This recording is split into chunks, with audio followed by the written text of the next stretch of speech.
एक समय की बात है। एक शहर में छोटा सा परिवार रहता था। उस परिवार में मनीष और उसकी पत्नी लता अपने बड़े बेटे संजय और छोटे बेटे बंटी के साथ खुशी खुशी रह रहे थे।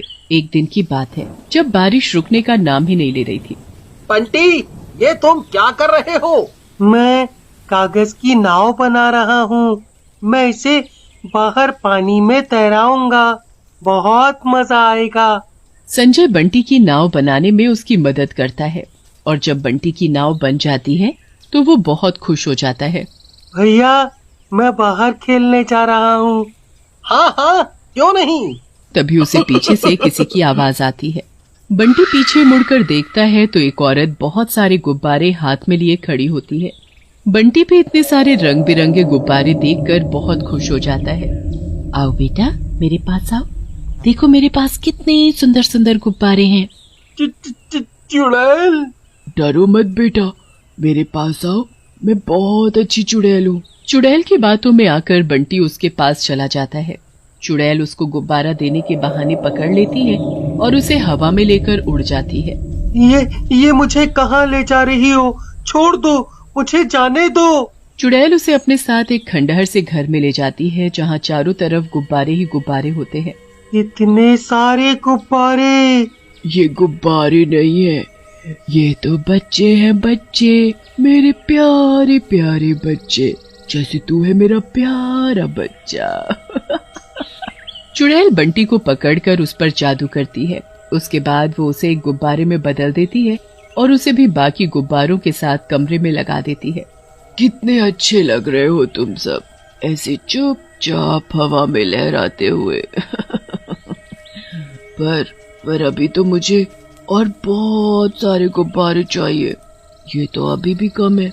अब मुझे और बच्चों की तलाश करनी होगी ताकि मेरे पास और ज्यादा गुब्बारे इकट्ठे हो सके।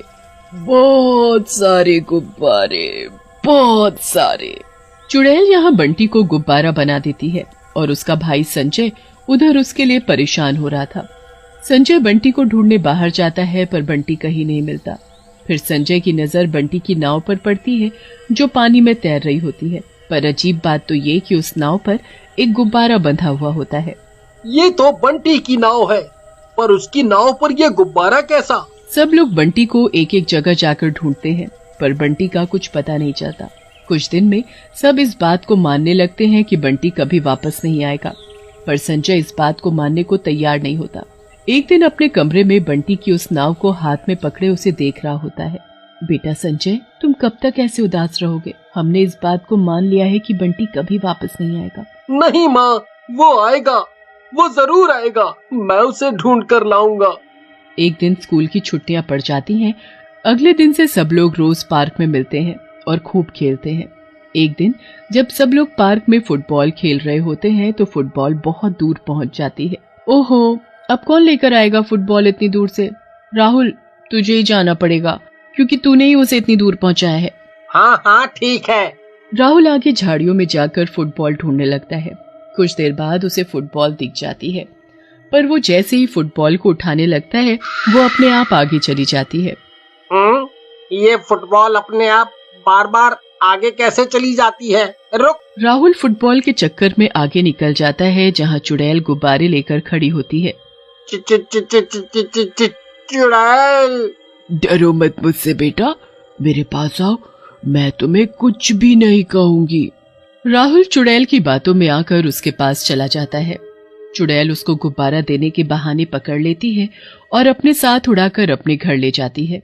वहां वो राहुल को एक गुब्बारा बना देती है और वहीं घर के एक कोने में लगा देती है।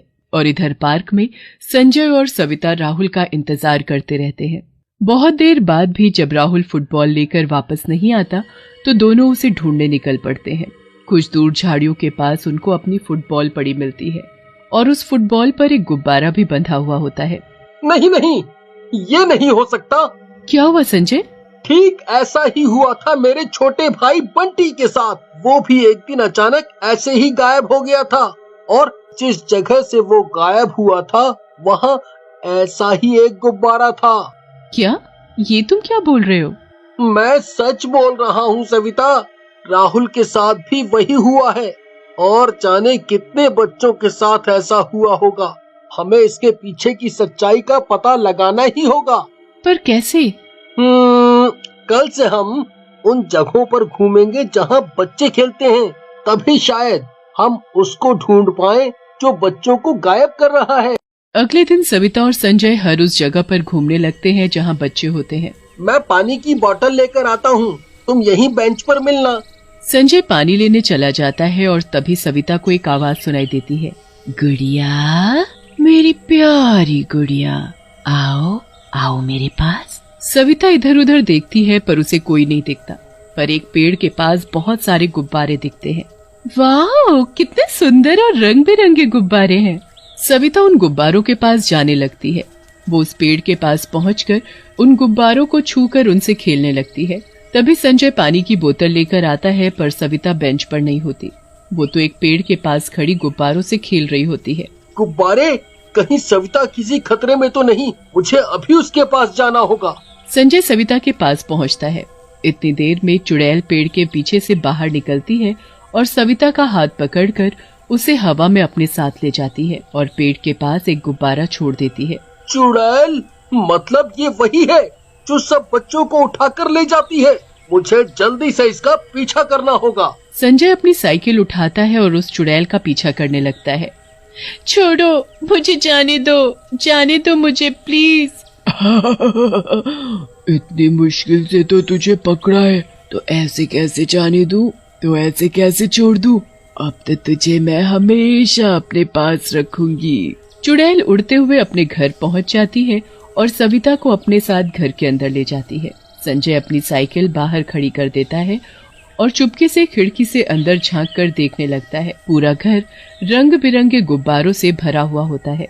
ये इतने सारे गुब्बारे, आखिर ये चुड़ैल इतने सारे गुब्बारों का करती क्या है? और वो सारे बच्चे कहाँ हैं जिनको ये चुड़ैल पकड़ कर लाती है? आखिर मेरा भाई बंटी कहाँ है?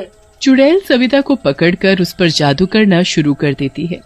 छोड़ दो मुझे, प्लीज जाने दो। चुप कर, समझी? चुड़ैल सविता के ऊपर जादू करके उसको एक गुब्बारे में बदल देती है और उसी घर में लगा देती है। संजय ये सब देखकर हैरान रह जाता है, पर अब उसे सब समझ आ चुका होता है कि कैसे उस चुड़ैल ने बंटी के साथ साथ बहुत सारे बच्चों को अपने जादू से गुब्बारा बनाकर अपने घर में कैद कर रखा होता है। मतलब ये सब गुब्बारे दरअसल में बच्चे हैं, पर मैं इन सबको कैसे आजाद करूं और कैसे वापस इंसान बनाऊं? चुड़ैल सारे गुब्बारों को छू छू कर बड़ी खुश होती है और फिर वो एक सबसे बड़े गुब्बारे के पास जाती है जो उसने एक अलग कमरे में रखा हुआ होता है। वो ताला खोलकर उस गुब्बारे के पास जाती है और उस पर जादू करने लगती है। मैं जितने गुब्बारे इस घर में लगाऊंगी तू उतना ही बड़ा होता जाएगा, और जितना बड़ा तू होगा उतनी मैं शक्तिशाली। मुझे तुझे सबसे दूर रखना होगा, क्योंकि अगर तुझे कुछ हुआ तो मैं खत्म और सब आजाद। उसके बाद चुड़ैल उस कमरे में वापस ताला लगाकर चाबी को एक मटके के अंदर छुपा देती है और एक नए बच्चे की तलाश में घर से बाहर चली जाती है। चुड़ैल के जाते ही संजय घर के अंदर घुस जाता है। बंटी, बंटी, मेरे भाई, देख मैं आ गया तुझे बचाने। तू कहाँ है मेरे प्यारे भाई? संजय को कुछ समझ नहीं आता कि सारे गुब्बारों में से उसका भाई बंटी कहाँ है। ऐसे ढूंढने का कोई फायदा नहीं है। मुझे उस बड़े गुब्बारे को ही फोड़ना होगा जिसमें शायद उस चुड़ैल की जान है, और तभी सभी बच्चे गुब्बारों से इंसान बन पाएंगे। संजय जल्दी से मटके से चाबी निकालता है और कमरे का ताला खोलकर बड़े गुब्बारे के पास पहुंच जाता है। उसके बाद वो उस गुब्बारे को फोड़ने की कोशिश करता है, पर वो गुब्बारा इतना शक्तिशाली होता है कि किसी भी नुकीली चीज से नहीं फूटता। संजय ने गले में हनुमान जी का एक लॉकेट पहना हुआ होता है।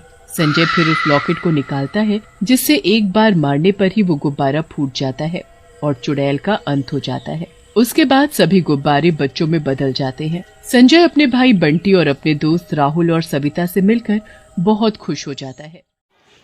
वीडियो अच्छी लगी तो चैनल को सब्सक्राइब कर लें और बेल आइकन को दबाना ना भूलें। Thank you.